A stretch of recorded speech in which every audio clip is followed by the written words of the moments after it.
Viewers, welcome back career in Pakistan. This is your mentor miss Noorul Huda. हमारी आज की video थोड़ी सी हमारे प्रीवियस टॉपिक से हटकर है, जिसमें हम ये डिस्कस करते हैं कि कौन कौन सी स्कॉलरशिप्स के लिए आप अप्लाई कर सकते हैं और कौन कौन सी स्कॉलरशिप्स आने वाली हैं। लेकिन आज की वीडियो में हम ये डिस्कस करने जा रहे हैं how to get scholarship in any country, क्योंकि बहुत से स्टूडेंट्स को ये प्रॉब्लम्स आ रही होती हैं कि उनकी प्रोफाइल कंप्लीट होती है, उनके डॉक्यूमेंट्स भी कंप्लीट होते हैं, उनका प्रीवियस डिग्री में स्कोर भी काफ़ी अच्छा रहा होता है, लेकिन फिर भी उनको स्कॉलरशिप नहीं मिलती। तो उसके क्या रीज़न है? तो आज की वीडियो में हम वो 10 इंपॉर्टेंट पॉइंट्स डिस्कस करने जा रहे हैं। अगर आप अपने इन 10 पॉइंट्स को कवर करते हैं तो 99% चांसेस हैं कि आप अपनी स्कॉलरशिप को ईजिली सिक्योर कर सकें। ठीक, तो आप आज की इस वीडियो को स्किप मत कीजिएगा, क्योंकि आज की इस वीडियो के ये 10 पॉइंट्स अगर आप लोगों को समझ आ जाते हैं और आप कवर करते हैं तो किसी भी कंट्री में आपकी स्कॉलरशिप कंफर्म है। ठीक, तो आइए बिना किसी टाइम ज़ाया किए बढ़ते हैं अपनी आज की वीडियो की तरफ। सबसे पहली चीज़ जो है वो है स्ट्रॉन्ग प्रोफाइल। स्ट्रॉन्ग प्रोफाइल का मतलब ये नहीं है कि आपके प्रीवियस डिग्री में 90% मार्क्स होने चाहिए या उससे हाईएस्ट मार्क्स होने चाहिए। अगर आपकी प्रीवियस डिग्री में मार्क्स 60% या 65% भी हैं, तब भी आप अपनी प्रोफाइल को स्ट्रांग बना सकते हैं। कैसे बना सकते हैं वो हम आगे चलकर डिस्कस करेंगे। ठीक, उसके बाद है स्ट्रांग सीवी। स्ट्रांग सीवी का मतलब ये नहीं है कि आपकी सीवी जो है वो खूबसूरत बनी हुई हो और उसमें 90% प्लस मार्क्स वगैरह मेंशन हो। स्ट्रांग सीवी कैसे बनाई जाएगी? तो स्ट्रांग सीवी में आपने अपनी मुकम्मल डिटेल देनी है। मुकम्मल डिटेल में जितनी भी आपकी आइडेंटिटी है, नेशनैलिटी है, आपकी क्वालिफिकेशंस हैं, आपकी अचीवमेंट्स हैं, वो सारी चीज़ें आपने अपनी सीवी में मेंशन करनी है। और उसके अलावा आपने किसी एक्स्ट्रा को करिकुलर एक्टिविटी में पार्टिसिपेट किया हो या कहीं पर कोई पार्ट टाइम जॉब की हो या कोई भी आपके पास एक्सपीरियंस रहा हो, फिर चाहे वो छोटे से छोटा ही क्यों ना हो, तो वो आपने अपनी सीवी में ऐड करना है। और उसके अलावा आपके पास जितने भी अचीवमेंट्स के सर्टिफिकेट्स हों, अवार्ड्स हों, वो आपने मेंशन करने हैं। और अगर इन केस आपके पास कोई सर्टिफिकेट नहीं है पर आपने कभी पार्टिसिपेट किया था, तो आपको कोई कैश प्राइज मिला था या कुछ मिला था, तो आप वो सारी चीज़ें अपनी सीवी में मेंशन करेंगे। अवार्ड्स एंड अचीवमेंट्स में आप वो सारी चीज़ें मेंशन करेंगे कि आपको कौन कौन से अवार्ड्स मिल चुके हैं, फिर चाहे आपको जस्ट अप्रिसिएशन अवार्ड मिल जाता है या कोई और चीज़।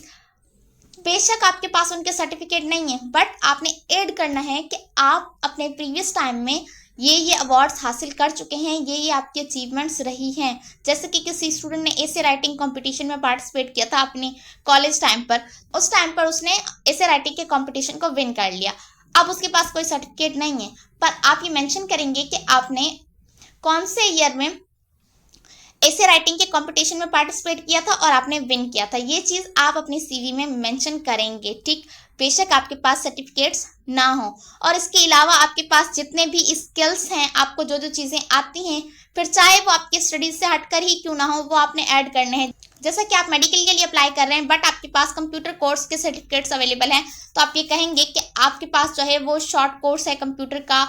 और इसके अलावा कौन कौन से स्किल्स हैं, आप कौन कौन सी एक्स्ट्रा चीज़ें कर सकते हैं, जैसे कि आपको पेंटिंग आती है, आपको कुकिंग आती है, या आप एक अच्छे क्रिकेटर हैं, तो ये आप सारी चीज़ें अपने स्किल्स में ऐड कर सकते हैं। ठीक, उसके बाद हमारे पास आ जाता है suitable academic record. Suitable academic record से मतलब ये है कि आप जिस भी डिग्री प्रोग्राम के लिए अप्लाई कर रहे हैं, तो आपने ये कोशिश करनी है कि आपकी प्रीवियस डिग्री आपके उस फील्ड ऑफ स्टडी से रिलेट करे। ठीक, और अगर इन केस ऐसा नहीं है, जैसे कि कोई स्टूडेंट है जिसने एफएससी प्री मेडिकल में किया हुआ है, लेकिन अब वो बैचलर ऑफ कंप्यूटर साइंस या फिर आईटी की फील्ड में अप्लाई कर रहा है, तो फिर वो अपनी स्टडी को किस तरह से रिलेट करेगा?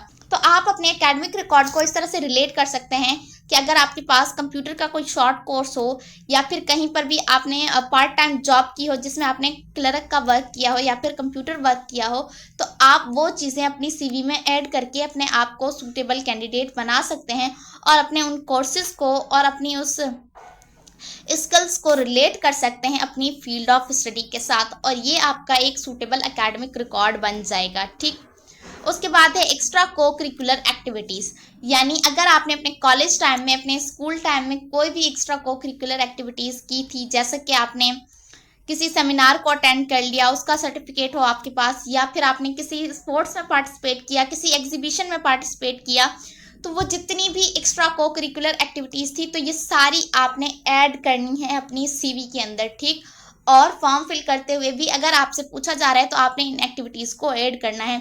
तो ये सारी चीज़ें आपकी प्रोफाइल को स्ट्रांग बना रही होती हैं। तो इस तरह से आप अपनी प्रोफाइल को स्ट्रांग बना सकते हैं। ठीक, उसके बाद है certificates of awards and achievements, जो कि हम ऊपर डिस्कस कर चुके हैं कि आपने अगर किसी चीज़ में पार्टिसिपेट किया है और आपको कोई सर्टिफिकेट वगैरह मिले हैं तो ये आप ऐड करेंगे अपनी उस स्कॉलरशिप की एप्लीकेशन में और अपनी सीवी में। ठीक, इस तरह से आपकी प्रोफाइल स्ट्रांग बनेगी। ठीक, उसके बाद नेक्स्ट पॉइंट है हमारे पास हाईलाइट योर अचीवमेंट्स। काफ़ी स्टूडेंट क्या करते हैं कि वो अपनी प्रीवियस स्टडी मेंशन कर देते हैं कि हमारी प्रीवियस स्टडी इस डिग्री प्रोग्राम में रही है और हमने हाईएस्ट स्कोर किया था या इस तरह की चीज़ें, लेकिन उनकी जो भी एक्स्ट्रा अचीवमेंट्स रही हैं, कोई पेंटिंग कंपटीशन विन किया है, कोई एसे राइटिंग कंपटीशन विन किया है, कोई क्विज कंपटीशन विन किया है या कोई स्पीच कंपटीशन विन किया है, तो उन चीज़ों को वो हाईलाइट नहीं करते।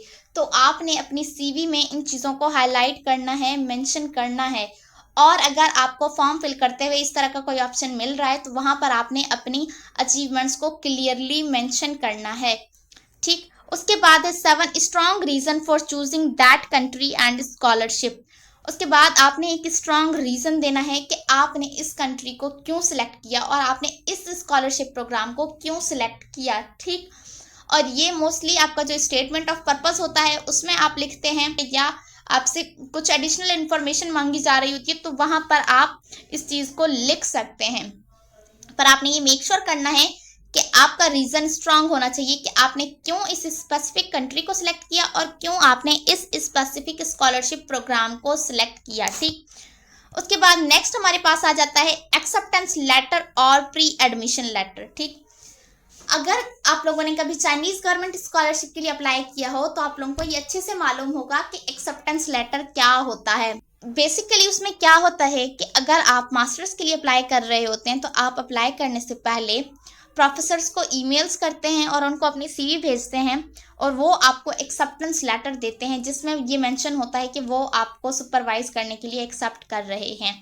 ठीक, और प्री एडमिशन लेटर भी इस तरह से होता है कि एडमिशन लेने से पहले आप उस यूनिवर्सिटी को ईमेल करते हैं कि मैं आपकी इस यूनिवर्सिटी में एडमिशन लेना चाह रहा हूं और अप्लाई करने के लिए मुझे प्री एडमिशन लेटर की ज़रूरत है, तो वो आपको ईमेल के थ्रू प्री एडमिशन लेटर्स दे देते हैं। ये ऑप्शनल होते हैं, अगर आपके पास हैं तो वेल एंड गुड, इससे चांसेस बढ़ जाते हैं। अगर आपके पास नहीं है तो आप इनके बगैर अप्लाई कर सकते हैं। और मोस्टली एक्सेप्टेंस लेटर जो है ये मास्टर्स और पीएचडी के लिए रिक्वायर होता है, बैचलर के लिए इसकी रिक्वायरमेंट बहुत कम होती है, लेकिन अगर आपको मिल जाता है तो वेल एंड गुड है आपके लिए। ठीक, उसके बाद नंबर 9 है letter of recommendation. Letter of recommendation कुछ स्कॉलरशिप्स के लिए कंपलसरी होते हैं और कुछ के लिए ऑप्शनल्स होते हैं। ठीक, लेकिन अगर आपके पास है तो ये आपकी प्रोफाइल को स्ट्रांग बनाएंगे।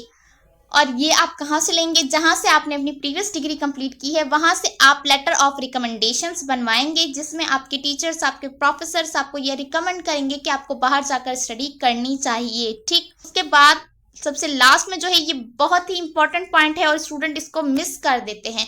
आपने इस नंबर 10 पॉइंट को बिल्कुल भी मिस नहीं करना, क्योंकि ये नंबर 10 अगर आपने अच्छे से कवर किया तो ये आपके स्कॉलरशिप के चांसेस को और इंक्रीज कर देगा। तो आपने क्या करना है, highlight the achievements of that country and promote their education system. यानी आप जिस भी कंट्री में अप्लाई कर रहे हैं आपने उस कंट्री की अचीवमेंट्स को हाईलाइट करना है और उस कंट्री के एजुकेशन सिस्टम को प्रमोट करना है। वो आप कैसे करेंगे? जब आप स्टेटमेंट ऑफ पर्पस बनाएंगे या आप मोटिवेशन लेटर लिखेंगे या आप स्टडी प्लान लिखेंगे, इस तरह की चीज़ें, तो आप उसमें मेंशन करेंगे कि आप इस कंट्री इस वजह से आना चाहते हैं क्योंकि इस कंट्री ने इतनी अच्छी अच्छी अचीवमेंट्स हासिल की हैं जो भी आपको मालूम हो उस कंट्री की। ठीक, और आपने अपने मोटिवेशन लेटर में ये मेंशन करना है कि उस कंट्री का एजुकेशन सिस्टम वर्ल्ड वाइड किस रैंक पर है और कितना स्ट्रांग है और आप उस कंट्री के एजुकेशन सिस्टम को किस तरह से प्रमोट करते हैं और किस तरह से एक बेहतरीन एजुकेशन सिस्टम फाइंड आउट करते हैं, इसीलिए आप उस कंट्री में अप्लाई करना चाह रहे हैं। तो ये थी हमारी आज की वीडियो जिसमें हमने ये 10 इंपॉर्टेंट पॉइंट्स को डिस्कस किया कि अगर आप इन 10 पॉइंट्स को कवर करते हैं और इन 10 पॉइंट्स के थ्रू ही किसी स्कॉलरशिप के लिए अप्लाई करते हैं तो 99% चांसेस हैं कि आपको स्कॉलरशिप मिल जाए। ठीक, तो मुझे उम्मीद है कि हमारी आज की वीडियो आप लोगों को पसंद आई होगी। अगर हमारी आज की वीडियो आप लोगों को पसंद आई है तो इस वीडियो को लाइक कर दीजिएगा, और अगर आप हमारे चैनल पर नए हैं तो हमारे चैनल को सब्सक्राइब कर दीजिएगा। मिलते हैं आपसे नेक्स्ट वीडियो में, तब तक के लिए